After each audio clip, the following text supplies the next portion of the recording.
Well, today we're going to talk about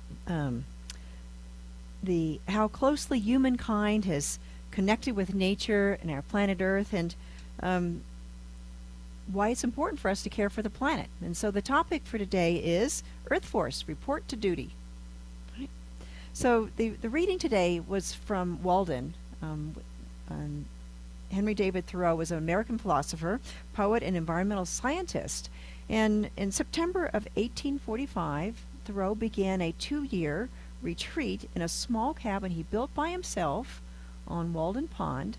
Walden Pond was owned by Emerson, and he had discovered Emerson as when he was graduating from Harvard College, and he read Emerson's famous essay Nature soon after he graduated from college, and was really impressed by it, and it just really set him off on this whole pathway he had of being connected with nature his whole life. The When he was living at Walden, Thoreau wanted to live a very simple life, and he in the natural surroundings, and he wanted to concentrate on finishing a book, and it was the book A Week on the Concord and Merrimack Rivers, which was published shortly thereafter. He had to self-publish it, and sold about 300, I think, of the 1,000 copies that he published. But the transformative experience of living at Walden was really the important part of that whole experience. And so he recorded that in the book Walden, A Life in the Woods, and published that one about 9 years later. So it took a while to refine it all and get all those ideas down.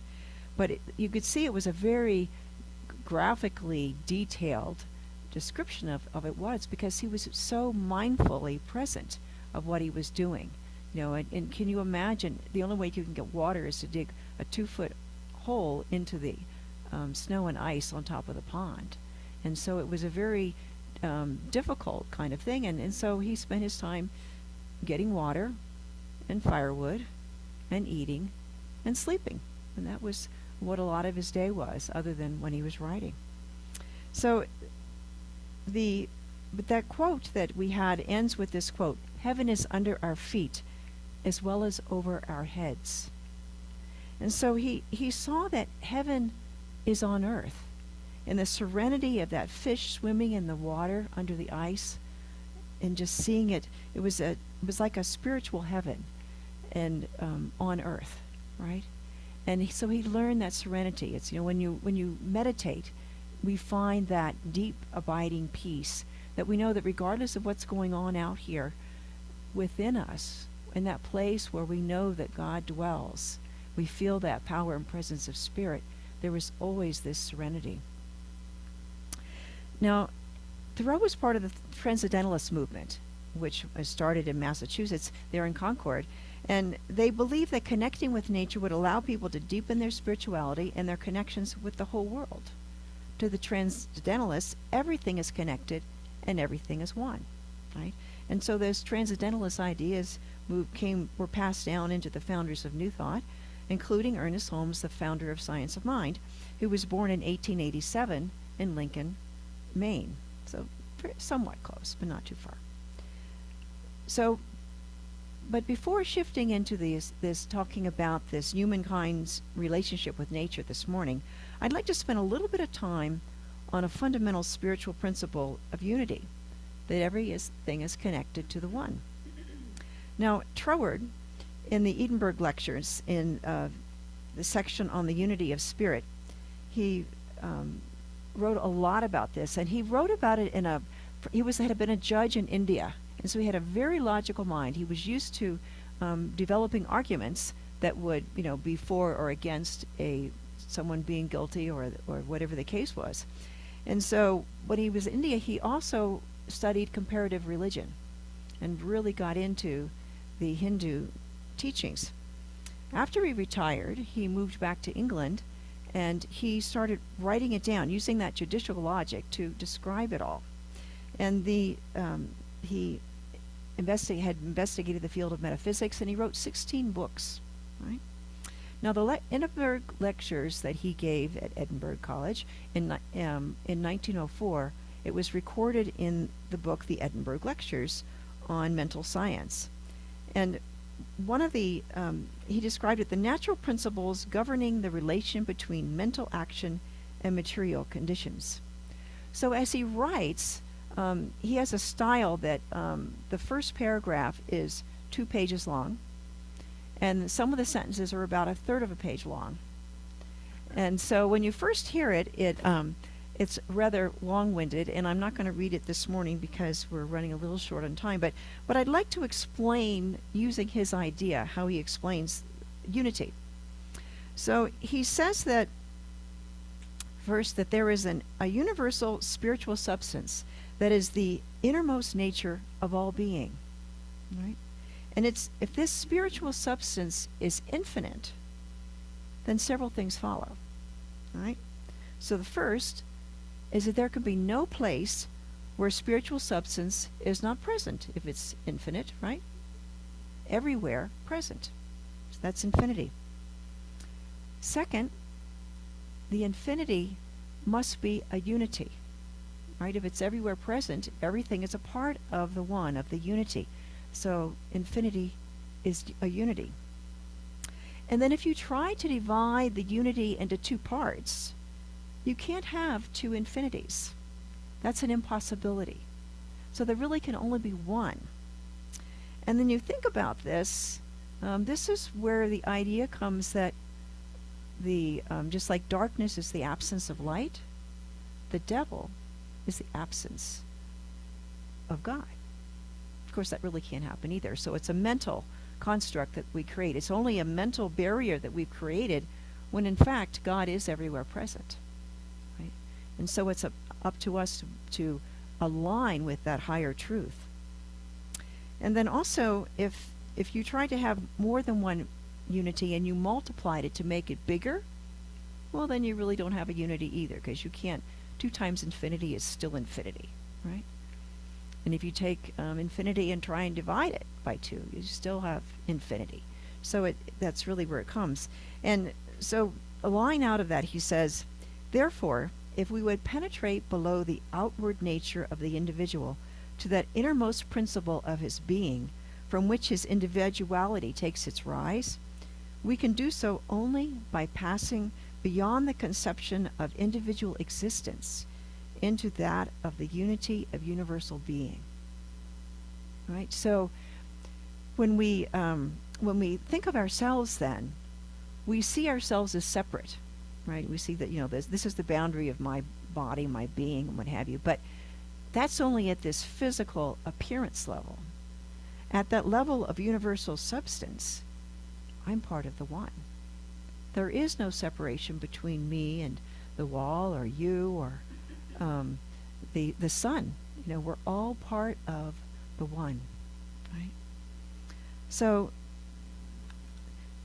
this explains that we can never be separate from spirit, right? And so when we do spiritual mind treatment, for instance, we know that God is all there is and I am one with God. And that's just restating that and bringing it into our mind. And then from that consciousness of oneness, then we state the truth, right? Now, President Lincoln said, a house divided against itself cannot stand. Now, he based that on the story in Matthew 12:22-28, when Jesus explained, he cast out the demon from a man that was there, and people were asking him how he could do that. He must have been casting it out from Beelzebub or something like that. And he said, nope, he's casting out the demon from man by the Spirit of God, because that's all there is. And so that is the only power and presence in the universe, is the Spirit of God. Now you can study more about Troward and the metaphysical Bible interpretation, and there's a class starting on April 19th based on his book called Bible Mystery and Bible Meaning. Donna Axton, one of our practitioners, is going to be teaching that on Friday mornings, I think at 10:30. And so that's a great class. And Troward he's one of the people that Ernest Holmes based a lot of his teachings on. And you can see, and it can go back there. And so it's a very logical kind of a scientific presentation, but it just makes so much sense. And I remember when I was right out of college and I read Troward for the first time, and it was, and I was, had all my science. I was an engineering major, and so I had all that science thinking, and it was like, okay, well, and but it took me right out there into the oneness, right? And so it's a wonderful, good place to study. So if we come then based on all of this thinking, then life is always in balance and in harmony with itself. It can't be divided against itself, and we are a part of life. The cells in our bodies cannot be divided against the body, or there would be no life, right, if we had the different parts of ourselves fighting each other. The same is true for the planet. Life is a symbiotic, organic, living harmony of all of its parts. The rocks, the water, the air, the plants, and the animals. It's all in that harmony that's there. And it's only in our ignorance that we have lost this knowledge in our deep connection to the planet and its inhabitants, right? It's always there, and we just can't see it because we've closed it off in our mind and our beliefs. So if we do look around us and we see what's happening in the world, we look at how we treat ourselves, how we treat our fellow human beings, and how we treat the planet. If we see that, perhaps we are the ones that are out of balance, right? Humankind. So that also means that only we can heal the division that we ourselves and our forefathers have created.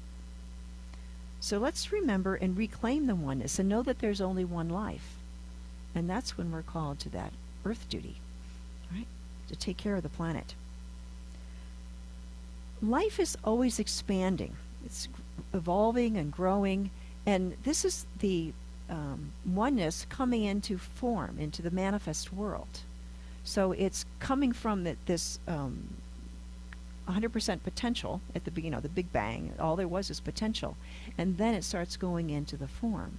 The E equals mc squared is the way that Einstein put it. So energy or the manifest world, and it goes back and forth between the two, but there's nothing's ever lost. It just changes from one form to the other. So if we know this, then we start to understand that the physical world is always changing, right? And so it's coming when we go to that energy world, the potential world of oneness. It can always change the form when it's manifest, right?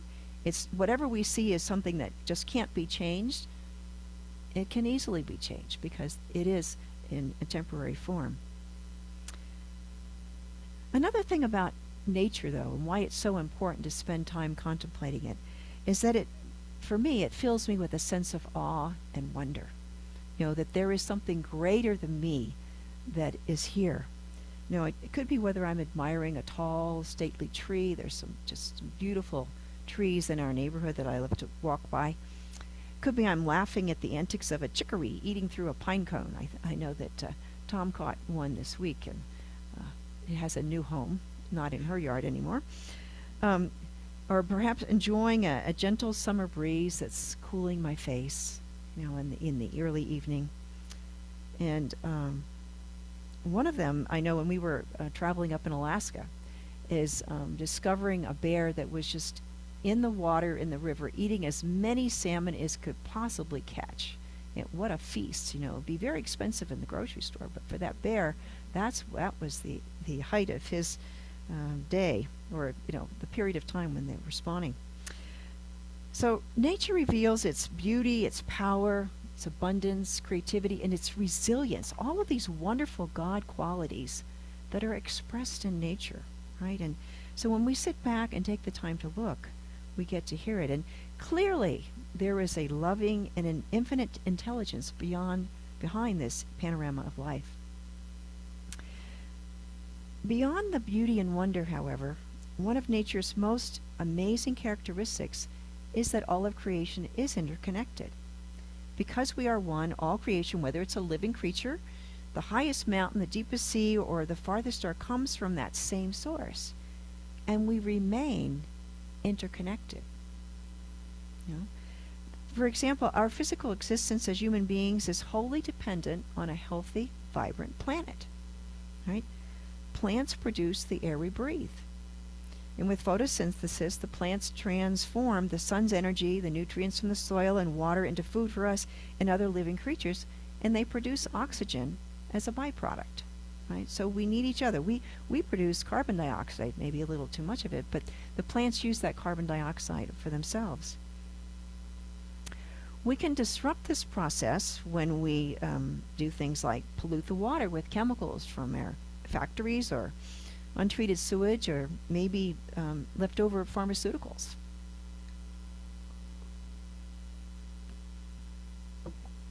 Another way is discharging air pollution into the air, or the carbon dioxide into the air, which can too much, which can harm the other species and cause perhaps acid rain or climate change. And we're seeing all of the changes that are happening with our all the storms that are so much stronger and more frequent. Whether it's snow or rain, or rain doesn't come in a nice little gentle rain anymore. It seems to come in these flooding onslaughts that we've had problems in Nevada recently, down in Reno, Las Vegas, all kinds, several places.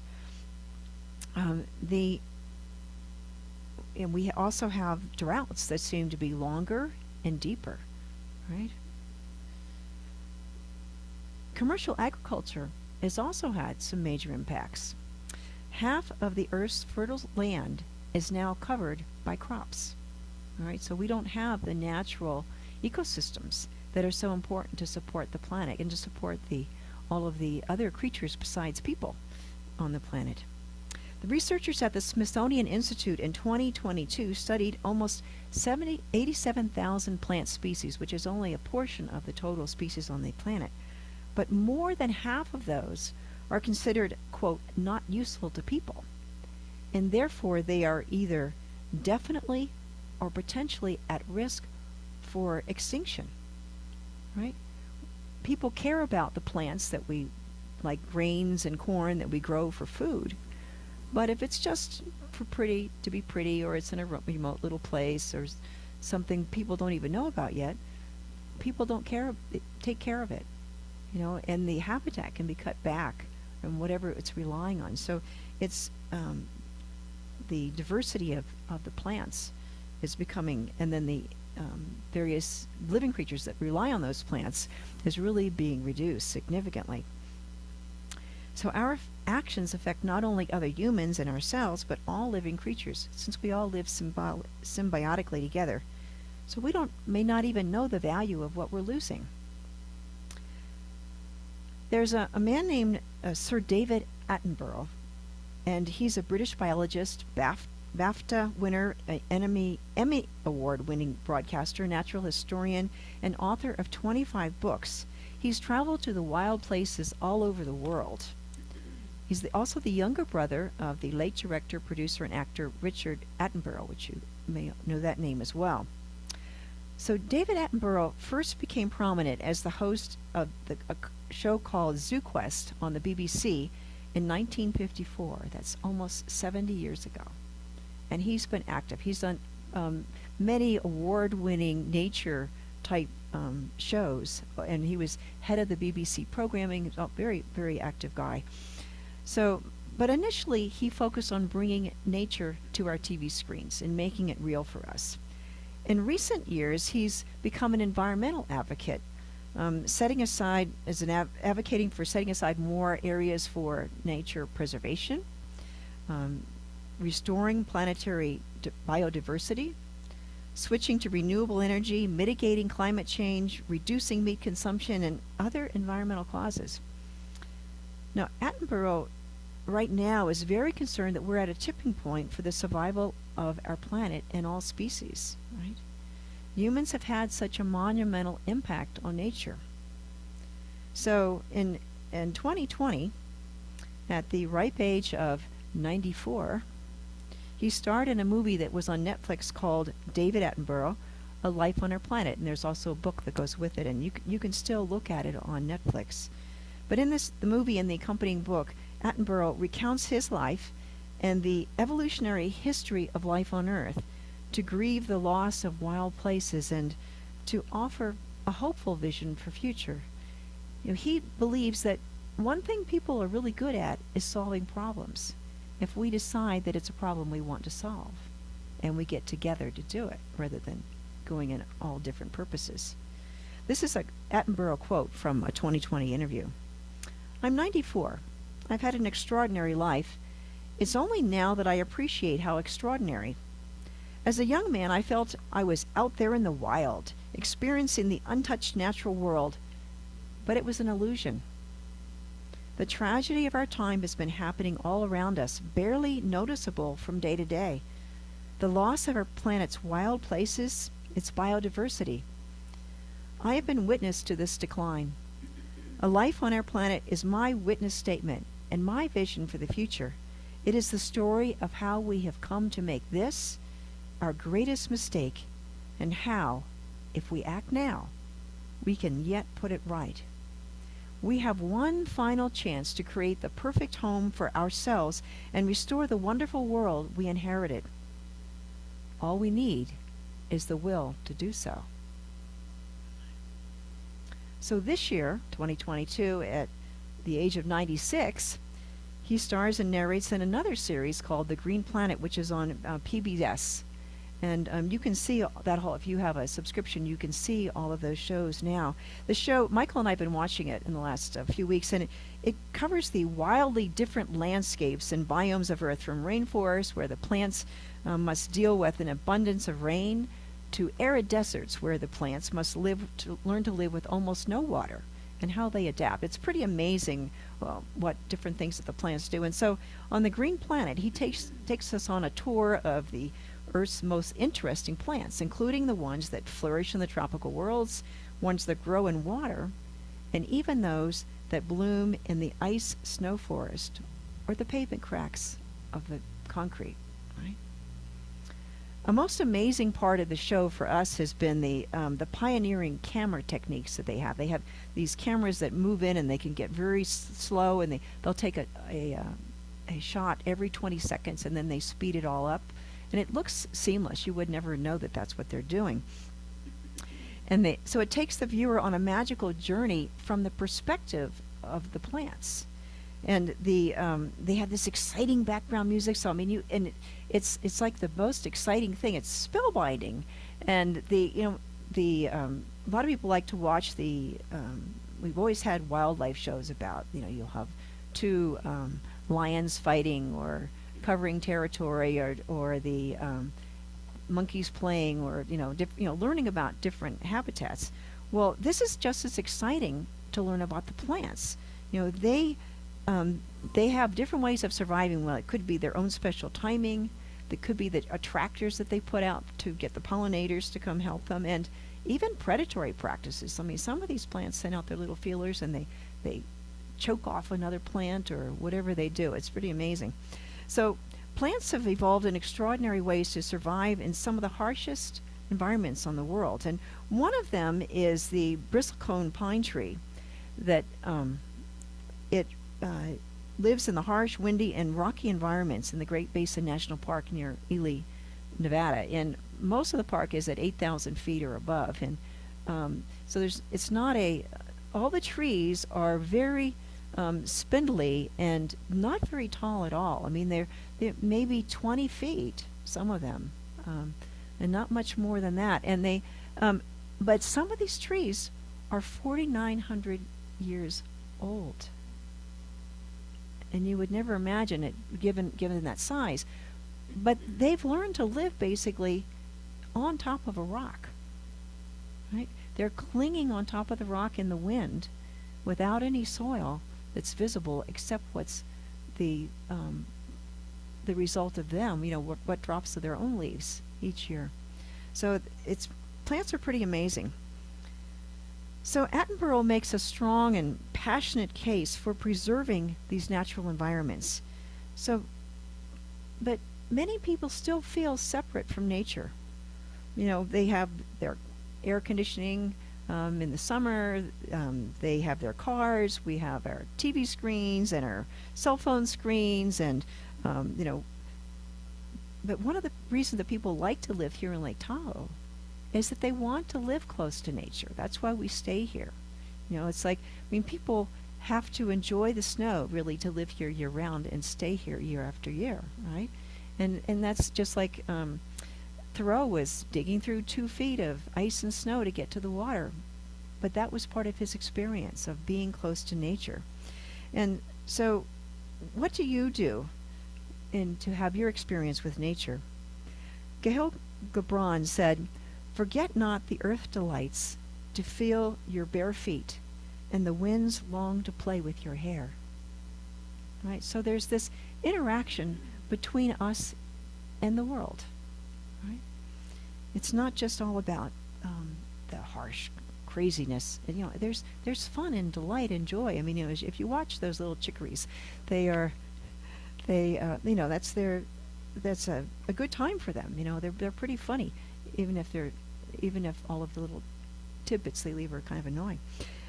So, so to make sure we make sure that we have time for a walk outdoors, a bike ride, or a swim in the lake, right? And perhaps you can notice the scents in the air and how they change day to day. Did you notice the scent in the air when it rained this week? It's just a very characteristic smell of rain, right? And what do you do that would help care for the planet? Do you pick up trash on your walk? I know that Ocean's part of our center, and she likes to take a trash bag along on her daily walks most of the time. You could join our Adopt a Highway cleanup program. That next one is on August 20th.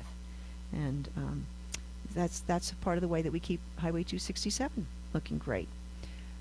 You can choose drought-tolerant plants for your yard. It's changing what we've been using. Make sure your sprinkler system is in good repair and that you have one of those little meters that will measure perhaps how much water has actually fallen in the rain. There's going to be new discounts on rebates on installing solar panels. And maybe you want to support some wildlife, some nonprofits that are supporting wildlife diversity and preserving those areas. A man named Kim Stanley Robinson wrote a 2021 science fiction novel called The Ministry for the Future. And it's about a future climate catastrophe where millions of people die or become climate refugees. And so in this fiction novel, all the nations join together to create this ministry of the future that identifies and implements strategies to save humanity. So there's like 100 different little stories that are all fit together, but he shares a lot of his ideas of what he's learned, of ways that we could work individually and collectively to change the future, to bring the earth back from the brink of this climate disaster that could be happening. The reality is that the end has not yet been decided, right? We have the capacity to change the story and change how our children and grandchildren will experience planet Earth. But one thing is clear: it's going to take more than just reducing our greenhouse gases and just turning off our lights and doing those kinds of things. It's going to really take a, quote, superhuman effort. But if we want to know how to do that, it's about connecting with Spirit, because Spirit knows what the greater possibilities are. To sustain our own lives and all our life on the planet, we need to work together. Ernest Holmes, in the book This Thing Called You, said, "I am guided by the same intelligence and inspired by the same imagination which scatters the moonbeams across the waves and holds the forces of nature in its grasp." And if that's the infinite intelligence that is our source and that we have access to, the answers are there, and it's up to us to listen. Our decisions and our actions control our future. And together we can create heaven on earth, where we care for each other, for our magnificent planet, and for all of nature. So it's time to join the Earth Force and report for duty. So let's take this into prayer.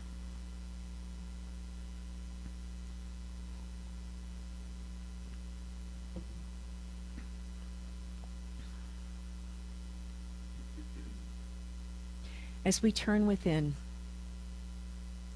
we follow that path we have followed many times.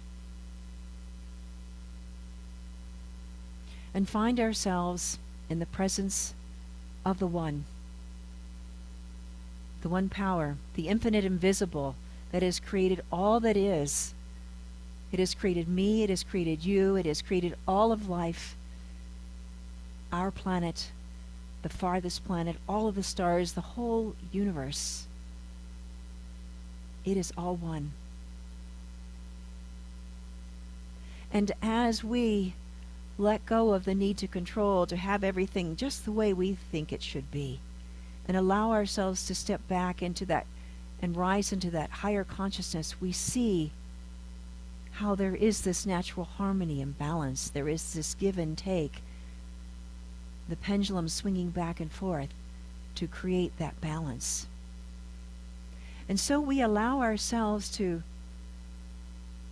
let go and let God. We allow ourselves to be still and listen and be in the moment and to see beyond our little world and to see the greatness of God's universe. And as we rise to this higher level of consciousness, of knowing, of being a part of the One, we also see what it is our part to do as to care for the earth and for our fellow human beings. We are caring for ourselves because they are part of us and we are part of them. And it is good.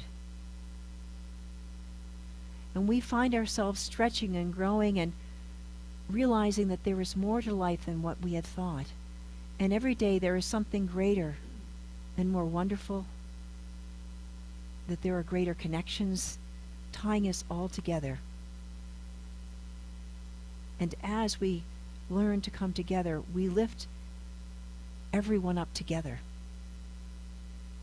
For we are the arms and the hands of God, the voice of Spirit, the legs that move us here, and the conscious mind that is listening and taking action on the many infinite ideas that come into our mind.